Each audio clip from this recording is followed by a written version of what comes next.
በላንዳንዶቹ ምን የሚሉት ነገር አለ አንተ እኮ ዑለማ ተወዳለህ ዑለማ ተخدማለህ አንተ እንኳን እስከነ ጫማህ ነው ጀነት የምትገባው አንተ ጀነት አንተ ያልገባህበትን ጀነት ማን ሊገባበት ነው ብለው ልክ እንደ ጀነትን የራሳቸው እንደማስመሰል የሚናገሩ ሰዎች የሚያዘናጉ ዑለማዎች አሉ አንተ ዑለማ ስለምትወድ እያረርክ እየጋረርክ ዑለማን ስለምትخدም አንተ ጀነት ትገባለህ ነብዩ ሰለላሁ ዐለይሂ ወሰለም ግን ረቢዓ የሚባለው ሱሐቢ ሲጠይቃቸው ማለት ነው ምን ላድርግልህ ብለው ጠየቁት አይደል ነብዩ ሰለላሁ ዐለይሂ ወሰለም ምን ላድርግልህ አሉት በጣም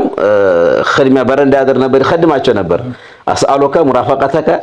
ፊል ጀና እርሶ ጋር ጀነት ላይ ጓደኛ መሆን ነው ፈልገው ሲላቸው ነብዩ ሰለላሁ ዐለይሂ ወሰለም ምን ያሉት አብሽር አለሁልህ ችግር የለም አይደል ያሉት ፈአዒኒ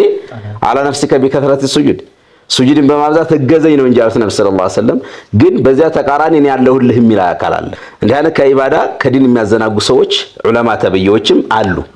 ሰው እንዳይሰግድ የሚያደርጉ ማለት ነው ማለት የኡዱህ ያቀርብላቸዋል ያርድላቸዋል ይሶድቃል የተለያዩ ነገሮች ያደርጋል የሚገርም ነገር ዲን ለመውደዱ የሀገራችን ሰው ማለት ነው ሐታ እሱ ሶላት እኮ አይሰግድም ሶላት ስለማይሰግድ አያርድም ሶላት እሱ ስለማይሰግድ ማን ነው አያርድም ማንን የሚጠራው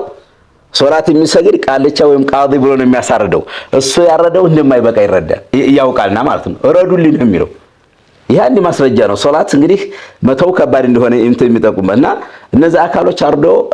ያርዱለታል ያበላል ያጠጣል ስገድ ብለው ታይሉት እነሱ አንዳንድ ጊዜ ያው ዘወር ብለው እነሱ ይሰግዳሉ ይሄ ወዳጃ ዱዓ የሚባል አንዳንድ ነገሮች አለ እሱን ግን ስገድ አይሉት የሚያንሰው ማለት ነው እነዚህ አይነት ሙዓውቃቶች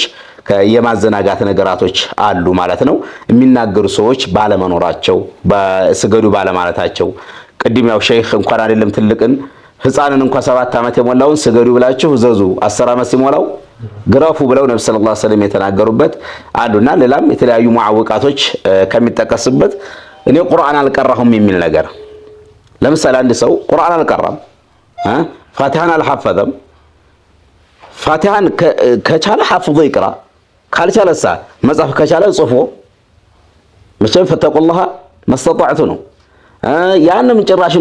ማያዝ እንኳን የማይችል ከሆነሳ ዑለማዎች አሉት ምንድነው በቀድር ፋቲሃ ይቆምና ሌላ ማለት እንኳን የማይችል ከሆነ ማለት ነው ሌላ የሚተኩ ነገሮች አሉ ያን እንኳን ካልች የዛን ያህል እንኳን እንትን ብሎ ምን ይባል ሩኩዕ ሱጁድ ያደረገ ይስገድ ሶላቱ ወላ ተስቁጡ ሶላቱ ማዳማ ያዕቅሉ ነው አእምሮ እስካለው ድረስ ሶላት አትቀርም የሚለው ነው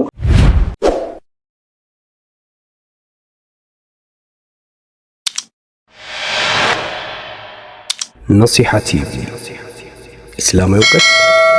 له اللوم